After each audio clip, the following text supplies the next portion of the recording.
គ្នាថ្ងៃនេះយើងមកនិយាយភាសាខ្មែរម្ដងខ្ញុំនឹងខំនិយាយភាសាខ្មែរធ្វើផាត់មុខ Yeah get dressed with me ទៀតចូលអង់គ្លេសទៀតដែរសូមអ្នកទាំងអស់គ្នាតាមដាននឹងការផាត់មុខក្នុងវីដេអូនេះហើយ enjoy ជាមួយគ្នាខ្ញុំប្រើ Snell 96 អា serum របស់ Korean ហើយខ្ញុំដាក់ sunscreen ហើយនឹង moisturize មាត់និង Vaseline foundation first ខ្ញុំមកពីនោះប្រើ makeup ច្រើនឥឡូវខ្ញុំអត់ត្រូវការ makeup ច្រើនទេខ្ញុំអត់ប្រើ concealer ហើយខ្ញុំប្រើតែ foundation Estee Lauder double wear យើងក្លុកវាបន្តិចហើយថ្ងៃនេះយើងយក Hello Kitty យើងមកពី Impressions Vanity ពីណាក៏ដឹងដែរមក Impressions Vanity គឺតែធ្វើកញ្ចក់ឲ្យ makeup តែមានភ្លើងអ្នកដែលមើល YouTube back in the day ប្រហែលដឹងសុំទោសដែរប៉ុន្តែខ្ញុំត្រូវលាយអង់គ្លេសតិចពេលខ្លះពាក្យខ្មែរខ្លះខ្ញុំភ្លេច Yeah so ចាប់ផ្ដើមផាត់មុខ Let's go ខ្ញុំជ្រលក់ទឹកហើយឥឡូវវាសាំវាទន់ទៅវាស្រួលនឹងផាត់មុខធម្មតាអត់មាន picky ទេខ្ញុំចាក់ foundation នៅលើ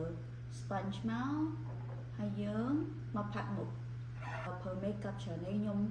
ចង់ឲ្យតែ face គឺវា flawless កុំឲ្យមាន like this color ដូចថាពណ៌មុខវា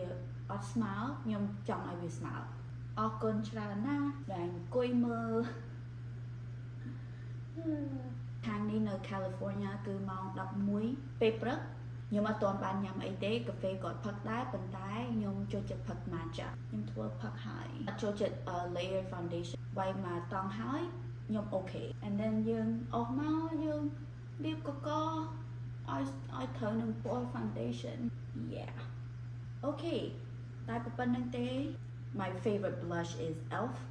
អានេះ favorite របស់ខ្ញុំហ្មងខ្ញុំចូលចិត្ត elf blush ហ្នឹងដូចថាមិនម្សៅទេវាដូច like how do you say it putty វាមិនម្សៅទេវា cream ហើយខ្ញុំអត់ប្រើ brush កាលនោះខ្ញុំទិញ brushes ឲ្យ makeup ច្រើនមែនតើឥឡូវខ្ញុំនៅទៀតនៅក្នុងទូខ្ញុំអត់យកចេញគ្រាន់តែយក sponge ដែលយើងប្រើជាមួយនឹង foundation ខ្ញុំយក sponge មកយក cream បន្តិចមកខ្ញុំប៉ាចូលមុខហើយប៉ានៅលើច្រមុះទៀត more blush the better trust me អ្នកទាំងអស់គ្នាកាលណាយើងវាយ blush ចឹងមុខយើងដូចថាផ្កាឈូក pink you know ឃើញក្រហមនៅនេះវា cute វាគួរឲ្យស្រឡាញ់ហើយណាមួយធ្វើមុខឲ្យយើង very youthful very young looking so cute ហ្មងណា okay Milani អានឹងដូច blush and highlight together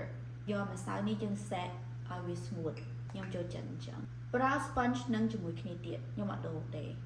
កាលពីមុនខ្ញុំចូលចិត្ត matte ខ្ញុំចូលចិត្តវា smooth នៅលើមុខប៉ុន្តែឥឡូវអត់សូវចូលចិត្ត smooth ខ្ញុំចូលចិត្ត like glowy natural looking ដូចថា glowy skin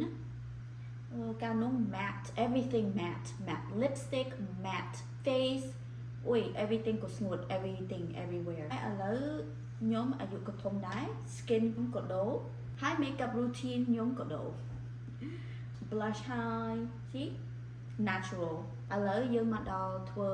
ចិញ្ចើមកាលពីនោះខ្ញុំគូចិញ្ចើមខ្ញុំយកតែ pencil ហើយខ្ញុំគូប៉ុន្តែឥឡូវខ្ញុំប្រើ glue យើងលាបមកចិញ្ចើមយើងឲ្យវាដេកចុះដូច lamination អ្នកណាដែលទៅធ្វើ brow lamination know what I'm talking about ខ្ញុំអត់ចង់ទៅធ្វើ lamination ទេខ្ញុំ laminate at home with my glue មកពី Maybelline Super Lock brow glue យកពីនេះមកហើយយើង set ឲ្យ brow យើងឲ្យឡើងហើយយើងឲ្យវា set ឲ្យវា smooth ហើយបើវានៅមួយកន្លែងបានវាបានគៀនចិញ្ចើម right ឲ្យយើងមកឲ្យយើងមាន arch see ស្អាតនៅនេះឡើងស្មើហើយខាងនេះ Walmart ហើយខាងនេះ Chanel មែនហ្មងអើយថ្ងៃនេះយ៉ាប់ច្រើនតិចទៅអ្នកទាំងអស់គ្នានិយាយអូយនិយាយសូមឲ្យអ្នកទាំងអស់គ្នាកុំ get tired of me keep watching my video please routine របស់ខ្ញុំឥឡូវដូរច្រើនណា less makeup ចូលចិត្ត natural looking makeup ពាក់ false lashes គឺពាក់អីគេហៅនេះខ្ញុំភ្លេចអីឃើញអានេះគេហៅគេអូយប្រាប់ខ្ញុំផងដើម below នៅ comment ណាអូយខ្ញុំភ្លេចរោមភ្នែករោមភ្នែកខ្លាំង yeah មុននឹងពាក់យើងត្រូវគូ eyeliner គូ cat eye ជាមួយគ្នាចាំបន្តិចទៅចិត្តហើយអូខេឥ ឡូវយើងគូភ្នែក eyeliner ហើយខ្ញុំប្រើ Revlon Color Stay Brow Pencil ខ្ញុំចូលចិត្ត pencil នេះមែនតើខ្ញុំដូរយ៉ាងណាក៏ដោយខ្ញុំសាក់ pencil ផ្សេងយ៉ាងក៏ដោយក៏ខ្ញុំមកហៅ pencil Revlon នឹងវិញព្រោះអីវា the best ឲ្យខ្ញុំវា the best ហ្មងហើយ color របស់ខ្ញុំប្រើនឹងគឺ I believe the darkest one soft black ហ្នឹងហើយ yeah ជីគូមកឡើងស្រួលខ្ញុំប្រើ pencil នេះខ្ញុំគូកន្លែងណាដែលខ្ញុំអត់មានសក់អញ្ចើមខ្ញុំ fill in ខ្ញុំដាក់ចូលទៅហើយអញ្ចើមយើងឃើញឡើងក្រាស់ដូច natural ហើយឃើញឡើងស្អាតអញ្ចើមហើយភ្នែកហើយឥឡូវយើងចាប់ផ្ដើមពាក់ហុំភ្នែកខ្ញុំអត់ប្រើ mascara ព្រោះវា sticky ព្រោះ lashes របស់ខ្ញុំអត់សូវមាន so doesn't really matter អានេះហុំភ្នែកវិញពេកខ្ញុំនឹងកាត់វាឲ្យវាខ្លីបន្តិចកាត់នៅកតុយអ្នកទាំងអស់គ្នាកុំកាត់នៅមុខកាត់នៅកតុយហុំភ្នែក yeah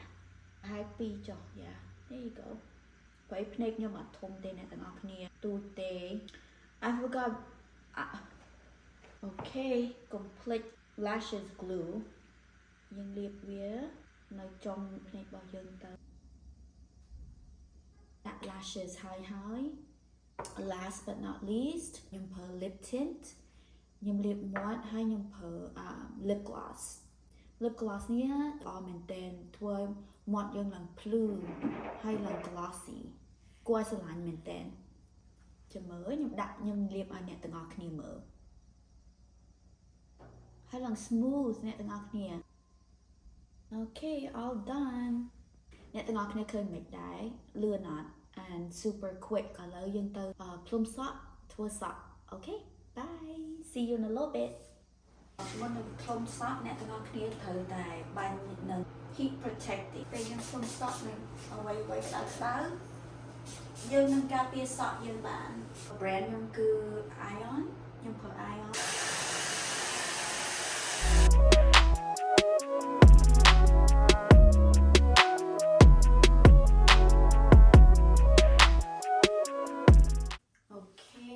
សក់យើងធ្វើហើយមុខយើងធ្វើហើយឥឡូវទៅដូរខោអាវ